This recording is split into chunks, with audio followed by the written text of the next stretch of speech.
Olá e bem-vindos a mais uma análise. Hoje, a gente vai embarcar em uma jornada absolutamente épica pelos conceitos do fascinante livro Homo Deus, uma breve história do amanhã, do Yuval Noah Harari. O nosso objetivo aqui é destrinchar as ideias centrais dessa obra e, claro, entender as conclusões mais instigantes do autor sobre o nosso destino.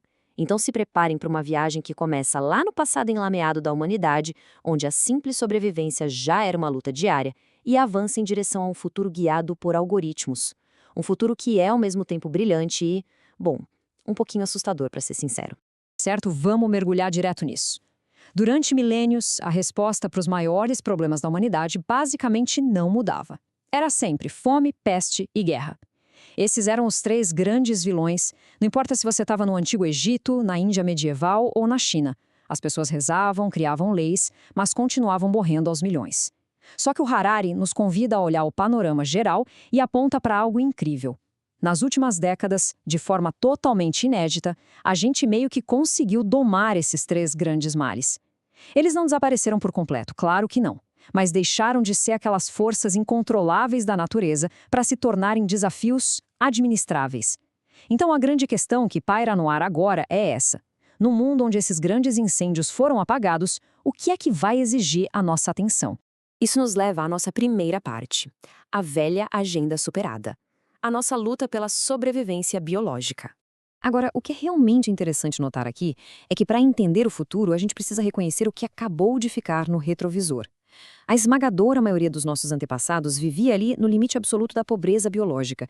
Um errinho na colheita ou uma seca mais forte e aldeias inteiras desapareciam por inanição. Na Idade Média, durante a peste negra, que dizimou até 200 milhões de pessoas, o pessoal achava que a culpa era de demônios, deuses furiosos ou, como vemos ilustrado, um ar viciado. Ninguém fazia ideia de que a causa era uma bactéria minúscula, a Yersinia pestis, transmitida por pulgas. Era um terror que ninguém compreendia. Hoje o cenário virou de cabeça para baixo. Quando surge uma doença nova, a ciência corre lá, isola o patógeno, cria protocolos, e o que antes era um castigo divino vira um problema biológico e científico esperando por uma solução. E para colocar isso em perspectiva e provar de vez que essa velha agenda foi dominada, dá uma olhada nesse número. É um choque de realidade. Em 2010, a fome e a desnutrição juntas mataram cerca de 1 milhão de pessoas no mundo todo. No mesmo ano, sabe quantas pessoas morreram por causa da obesidade? 3 milhões. Literalmente, pela primeira vez na nossa história inteira, morrem mais pessoas por comerem demais do que de menos. Hoje, é muito mais provável que a gente morra por um excesso de calorias do que de inanição ou num campo de batalha. Loucura, né? Parte 2. A nova agenda humana. O que nós faremos conosco mesmos? Pois é, com a sobrevivência básica meio que garantida, o foco da história muda de figura. Porque, convenhamos, o sucesso só alimenta mais ambição. Se a gente não está mais apenas tentando desesperadamente não morrer até o dia seguinte, qual é o próximo passo? O contraste é gritante. Nós reduzimos a mortalidade, então o próximo passo lógico é tentar driblar a velhice e a própria morte, buscando nada menos que a imortalidade. Nós tiramos a humanidade da miséria extrema, agora queremos assegurar a felicidade contínua, química, perpétua. E o terceiro grande projeto engloba tudo isso: a busca por poderes divinos de criação e reengenharia biológica. Em resumo, a ideia é dar um upgrade e transformar o Homo sapiens em Homo Deus. Seguindo em frente, temos a parte 3, o domínio do Homo sapiens. Como nós conquistamos o mundo. Mas aí fica a pergunta de $1 milhão. Por que a gente? Como é que um primata lá da África conseguiu se colocar nessa posição de ditar as regras do planeta Terra e traçar metas tão absurdas? O nosso impacto no ecossistema é inegável. Muito tempo atrás, a Terra era dominada por animais selvagens. Hoje, bem ao estilo dessa arte assíria com Rhea Surbanipal dominando o leão, o nosso poder sobre a natureza é quase total. O planeta hoje é povoado praticamente por humanos e os animais que nós domesticamos em escala industrial. Então, o grande ponto central é descobrir de onde vem todo esse poder. Nós adoramos achar que temos uma alma mágica ou alguma luz especial que nos faz superiores aos golfinhos ou aos elefantes. Mas, na verdade, quer saber? É bem mais pragmático. O que permitiu a gente construir pirâmides e ir para a Lua foi a nossa habilidade única de cooperar de forma muito flexível e em quantidades gigantescas de indivíduos. E a gente só consegue fazer isso porque somos a única espécie que inventa histórias e acredita nelas em conjunto. Pensa no dinheiro, nas nações, nas corporações, nos deuses. Nada disso existe no mundo físico, né? É tudo ficção. mas é justamente essa realidade imaginada compartilhada que nos faz colaborar perfeitamente. O que nos traz a parte 4, a religião do humanismo. O nosso mundo sem deuses. Pensa comigo, por milênios, quem dava o tom e o sentido do mundo eram as religiões teístas. Tinham um grande plano cósmico e nós éramos os coadjuvantes. Mas aí veio a revolução científica.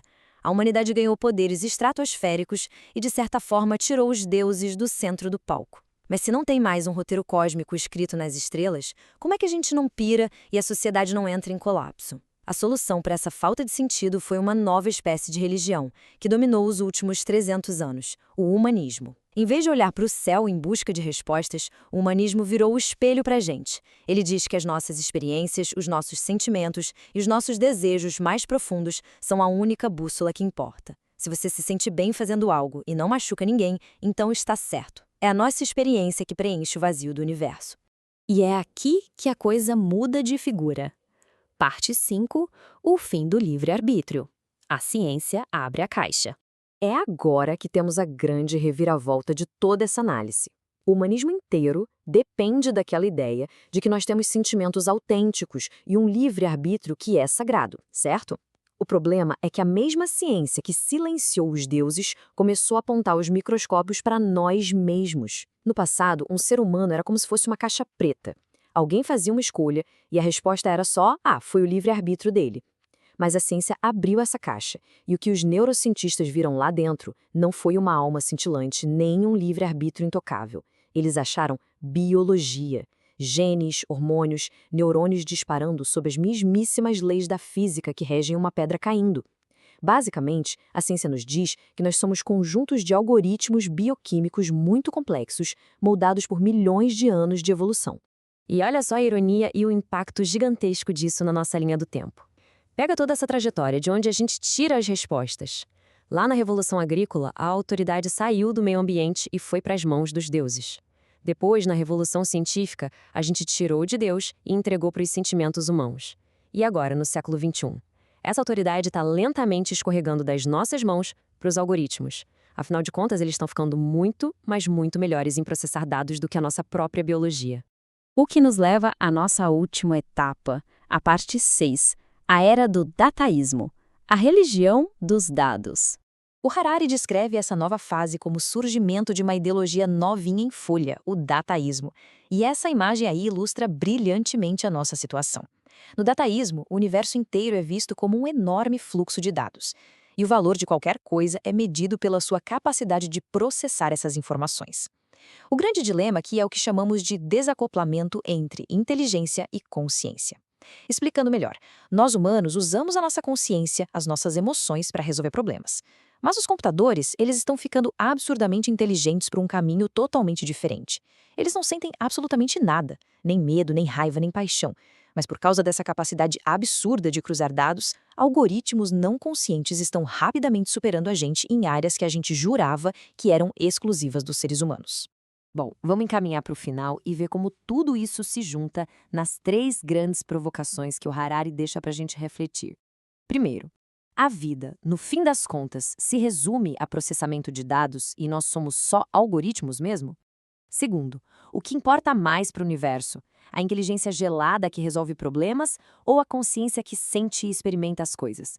E a terceira pergunta, que honestamente é a que bate mais forte na nossa porta hoje, porque pensem bem, se nós somos de fato apenas algoritmos bioquímicos e a tecnologia continuar evoluindo nesse ritmo alucinante, vai chegar o dia em que um sistema lá fora vai monitorar cada batimento do seu coração, cada microexpressão no seu rosto, cada desejo reprimido.